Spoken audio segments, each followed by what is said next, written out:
Hello guys, welcome to my YouTube channel education net aspirant. आज हम लोग discuss करेंगे यूजीसी नेट 2023 जून का previous year question paper one का जून 2023 का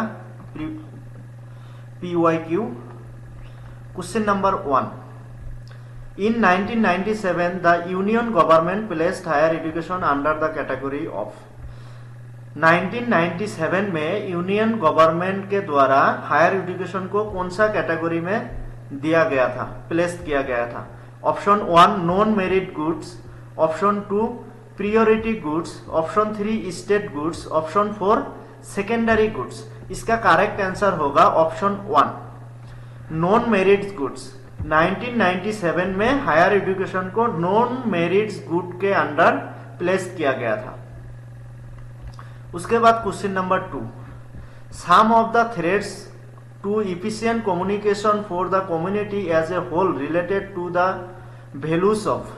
कम्युनिकेशन का, इफिशिएंट कम्युनिकेशन का थ्रेड्स क्या क्या है?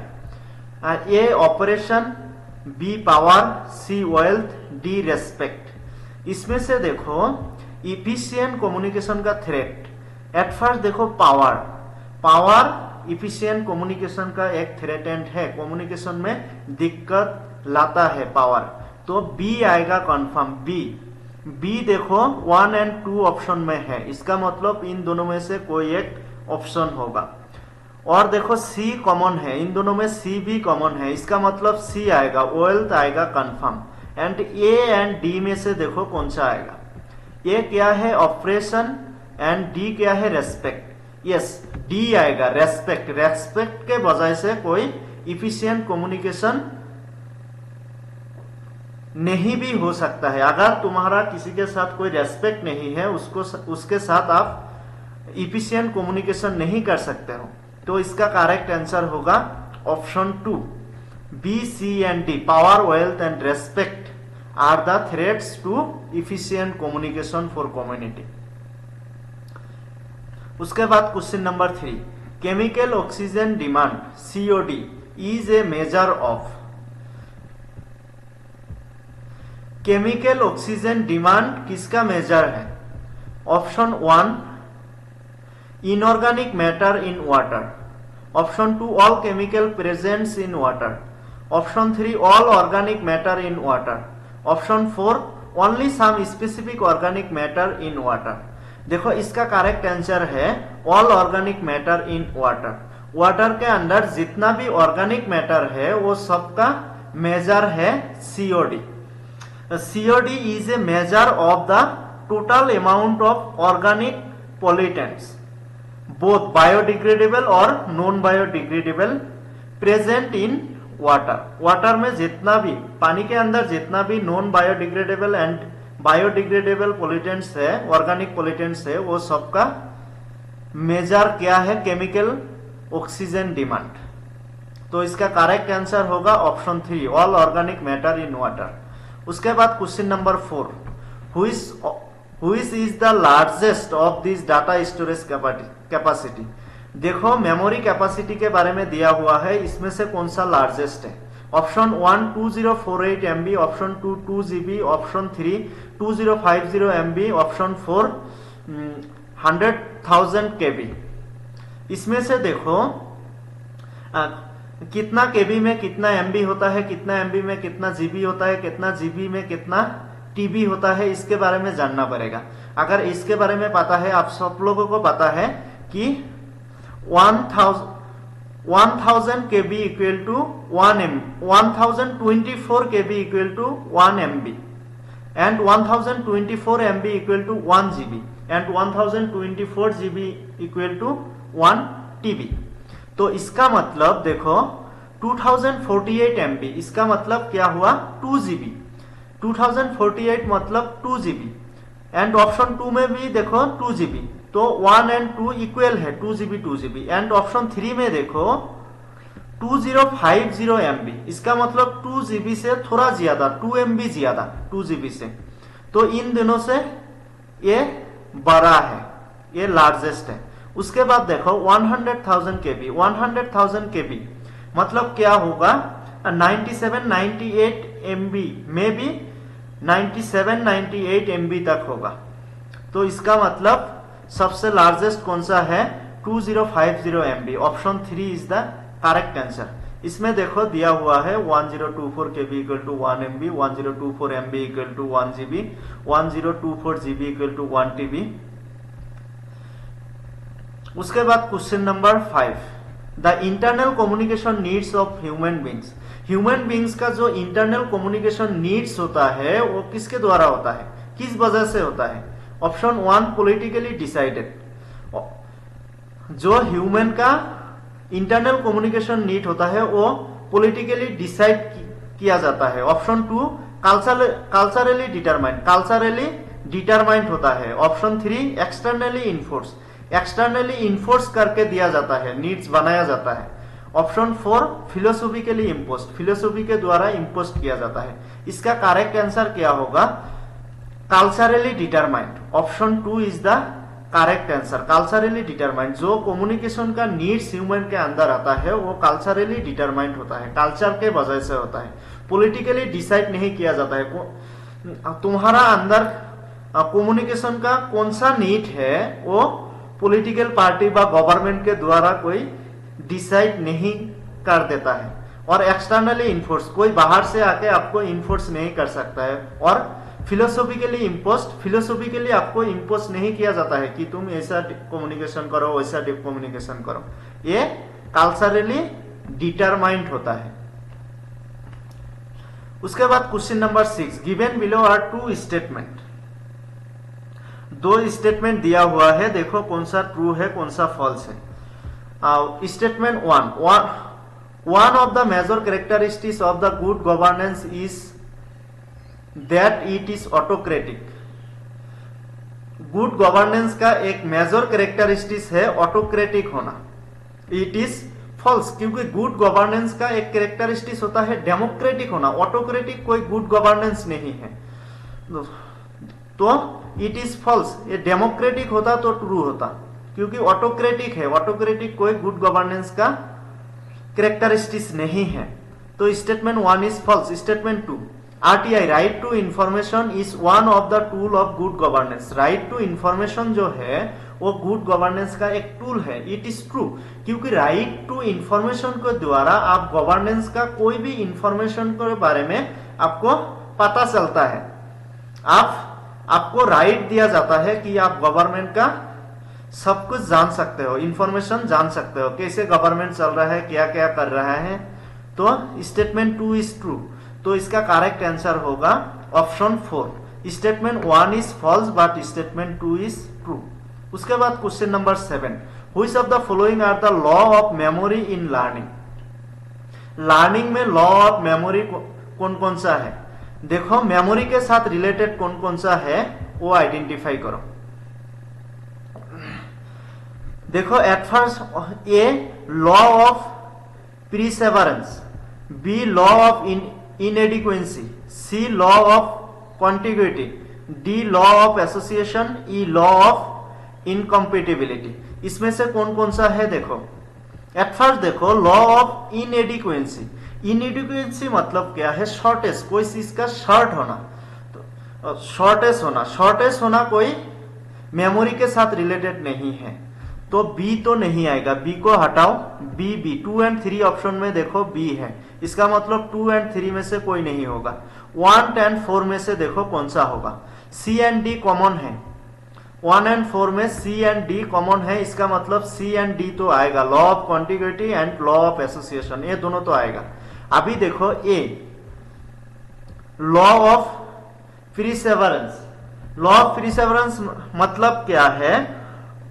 कोई चीज अचीव करने के लिए डिले हो जाना, मतलब कंसिस्टेंसी मेंटेन करके बहुत टाइम तक आप सेम चीज करते रहना, ये मेमोरी के साथ रिलेटेड है, तो ए आएगा। इसका करेक्ट आंसर क्या होगा? Option 1, A, C and D. Law of perseverance, law of contiguity, law of association, ये तीनों मेमोरी के साथ रिलेटेड है। एंड लॉ ऑफ इनकम्पेटिबिलिटी मतलब क्या है? कोई इरिलेवेंस और इनकंसिस्टेंसी, कोई इनकंसिस्टेंसी होना मेमोरी के साथ रिलेटेड नहीं है, वो मोटिवेशन के साथ रिलेटेड होता है।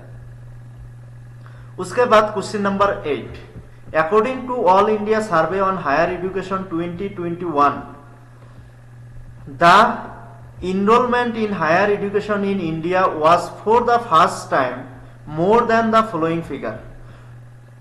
2020 एंड 2021 का जो हायर एजुकेशन का डाटा था उसमें कितना इनरोलमेंट हुआ था, जो ऑल इंडिया सर्वे के द्वारा सर्वे करके पता चला था।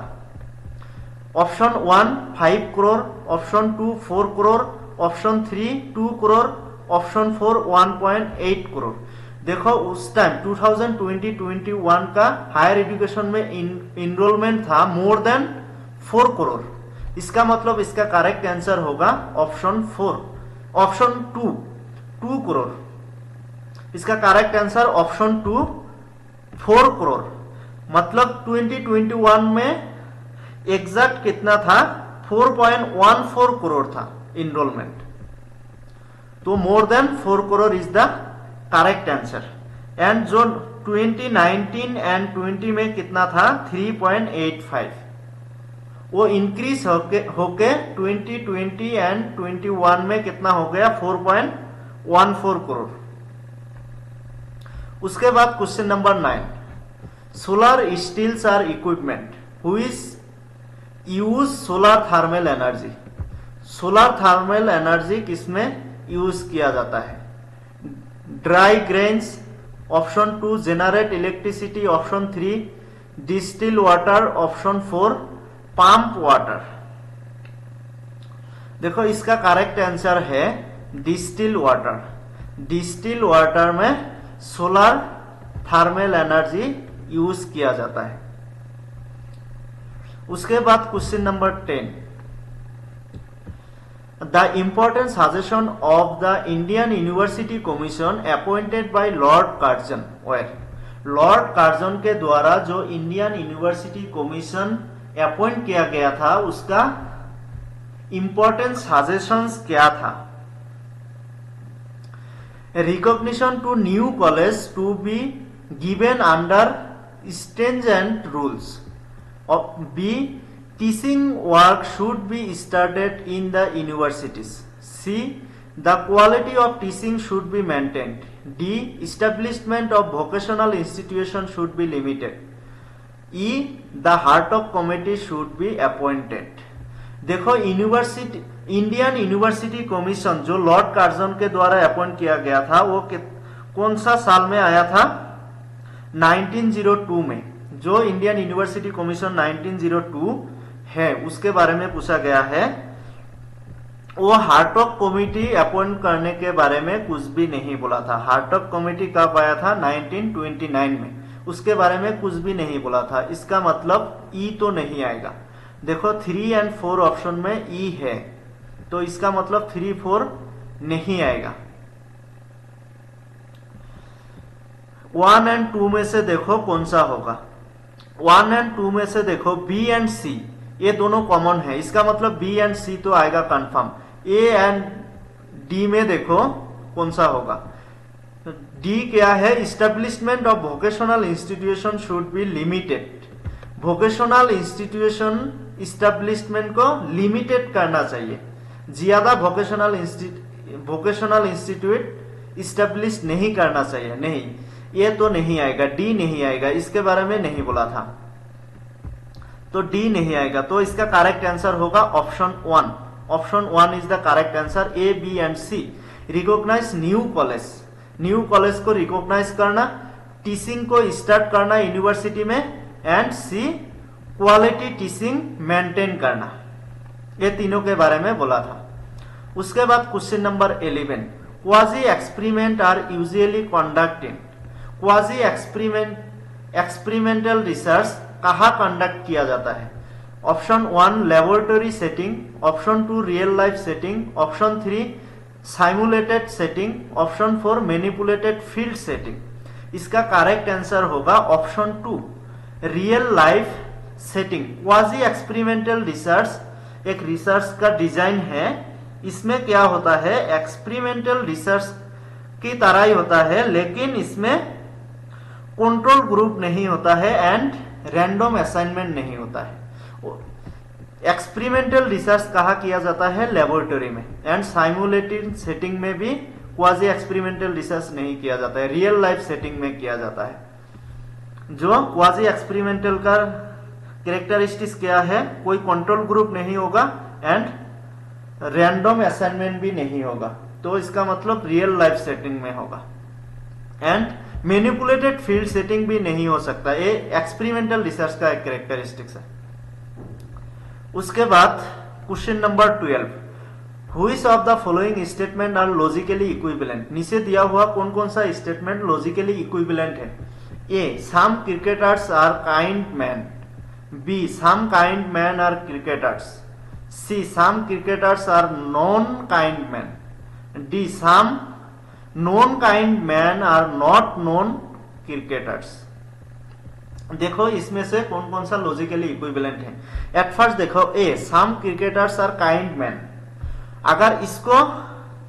अगर तुम इसको कॉन्वर्स कर दोगे, कॉन्वर्स मतलब क्या है, जो सब्जेक्ट है उसको प्रेडिकेट कर दोगे, जो प्रेडिकेट है वो सब्जेक्ट कर दोगे, तो लॉजिकली इक्विवेलेंट होगा। तो some kind man are cricketers, ये दोनों लॉजिकली इक्विवेलेंट है। A and B logically equivalent है, तो इसका करेक्ट आंसर क्या होगा, option 3, A and B. Some के केस में अगर कन्वर्स कर दोगे तो वो लॉजिकली इक्विवेलेंट होगा, तो इसलिए some cricketers are kind man and some kinds man are cricketers, ये दोनों ही लॉजिकली इक्विवेलेंट है। उसके बाद question number 13, which of the following are characteristics of qualitative research. नीचे दिया कौन कौन सा क्वालिटेटिव रिसर्च का कैरेक्टरिस्टिक्स है। It is liberally uses statistical test. B, it is narrative. C, it is laboratory oriented. D, it is interpretative. E, it focus on the cultural construction of meaning. Eight first देखो qualitative research, qualitative research कभी भी laboratory oriented नहीं होता है, वो experimental research होता है, और क्वांटिटेटिव रिसर्च लेबोरेटरी में किया जाता है। Qualitative research natural field setting और रियल लाइफ सेटिंग में किया जाता है, तो सी नहीं आएगा, सी को हटाओ। सी देखो ऑप्शन 1, 2, 3 में सी है, तो इसका मतलब 1, 2, 3 नहीं होगा, तो क्या होगा correct answer, option 4। Option 4 is the correct answer, B, D and E. B narrative qualitative research का एक टाइप है। उसके बाद इंटरप्रेट किया जाता है qualitative research, and cultural construction जो इथनोग्राफिक रिसर्च के बारे में बोला गया है, वो तीनों ही क्वालिटेटिव रिसर्च का कैरेक्टरिस्टिक्स है, तो इसका करेक्ट आंसर ऑप्शन 4। उसके बाद question number 14, the concept which evaluates the larger context in which people and knowledge function is identified as। देखो जो people and knowledge function का लार्जर कॉन्टेक्स्ट को इवेल्युएट किया जाता है, किसके द्वारा इवेल्युएट किया जाता है। Option 1 social construction of reality. Option 2 functional collection of reality. Option 3 comparison of concept of reality. Option 4 qualitative presentation of reality. इसका करेक्ट आंसर क्या होगा, देखो एट फर्स्ट देखो फंक्शनल कलेक्शन। फंक्शनल कलेक्शन क्या है, इसके पीपल एंड नॉलेज फंक्शन के बारे में बोला गया है, लेकिन इधर फंक्शनल कलेक्शन सोशल कंस्ट्रक्शन के अंडर ही आता है। इसका करेक्ट आंसर होगा ऑप्शन 1 सोशल कंस्ट्रक्शन। अदर्स जो 3 ऑप्शन है functional collection, comparison of concept of reality, qualitative presentation, ये तीनों ही देखो सोशल कंस्ट्रक्शन के अंडर आ जाएगा। सोशल कंस्ट्रक्शन ऑफ रियलिटी का स्कोप बहुत ज्यादा है, बहुत बड़ा है, इसलिए इसका करेक्ट आंसर होगा सोशल कंस्ट्रक्शन ऑफ रियलिटी। उसके बाद question number 15, which of the following green house gases has no natural source. नीचे दिया हुआ कौन सा ग्रीन हाउस गैसेस का कोई नेचुरल सोर्स नहीं है, और नेचुरल सोर्स से कौन सा ग्रीन हाउस गैस नहीं होता है? Option 1 carbon dioxide, option 2 methane, option 3 nitrous oxide, option 4 halocarbon. इसका करेक्ट आंसर है option 4 halocarbon. Halocarbon is the correct answer. Halocarbon कोई नेचुरल सोर्स से नहीं होता है। देखो ये चारों जो दिया हुआ है ये चारों ग्रीन हाउस गैसेस है, इसमें हेलोकार्बन का कोई नेचुरल सोर्स नहीं है। एंड क्लोरोफ्लोरोकार्बन जो है उसका भी नेचुरल सोर्स नहीं है, ये याद कर लेना, नेक्स्ट टाइम आ सकता है। क्लोरोफ्लोरोकार्बन एंड हेलोकार्बन ये दोनों का कोई नेचुरल सोर्स नहीं है। उसके बाद question number 16, which of the following are the advantage cooperative planning. नीचे दिया हुआ कौन कौन सा कोऑपरेटिव प्लानिंग का एडवांटेज है? ए, it has positive impact on academic achievement of student. B, it helps student to coordinate activities. C, it has positive effect on self esteem of students. D, it is helpful in improving interpersonal behavior and class environment. इसमें से कौन कौन सा देखो cooperative planning का characteristics है? तो इसका करेक्ट आंसर होगा option 3 A B C D. ये चारों कोऑपरेटिव लर्निंग का ही कैरेक्टरिस्टिक्स है, क्योंकि कोऑपरेटिव लर्निंग के वजह से क्या होता है एकेडमिक अचीवमेंट में स्टूडेंट का इंपैक्ट पड़ता है, पॉजिटिव इंपैक्ट होता है। ये कोऑर्डिनेट एक्टिविटीज में हेल्प करता है स्टूडेंट का। कोऑपरेटिव लर्निंग के वजह से क्या होता है positive effect on self esteem, student का सेल्फ स्टीम में एक पॉजिटिव इंपैक्ट पड़ता है। एंड इंटरपर्सनल बिहेवियर इंप्रूव होता है। ये चारों करेक्ट है, एडवांटेज है कोऑपरेटिव लर्निंग का। तो इसका correct answer option 3। Question number 17, national sample survey organisation NSSO conduct survey on education and employment इप्री। जो नेशनल सैंपल सर्वे ऑर्गेनाइजेशन के द्वारा सर्वे कंडक्ट किया जाता है एजुकेशन एंड एम्प्लॉयमेंट के बारे में, वो कितना साल के बाद होता है? Option 1 1 year, option 2 5 year, option 3 10 year, option 4 20 year. इसका करेक्ट आंसर है option 2 5 year. Every 5 year national sample survey organisation के द्वारा सर्वे कंडक्ट किया जाता है एजुकेशन एंड एम्प्लॉयमेंट के बारे में। आज के लिए इतना ही। अगर वीडियो अच्छा लगा तो like share comment and channel को सब्सक्राइब भी करना एंड बेल आइकन को भी दबा लेना, क्योंकि जब भी मैं वीडियो अपलोड करूं आपको नोटिफिकेशन मिल जाए। Thank you.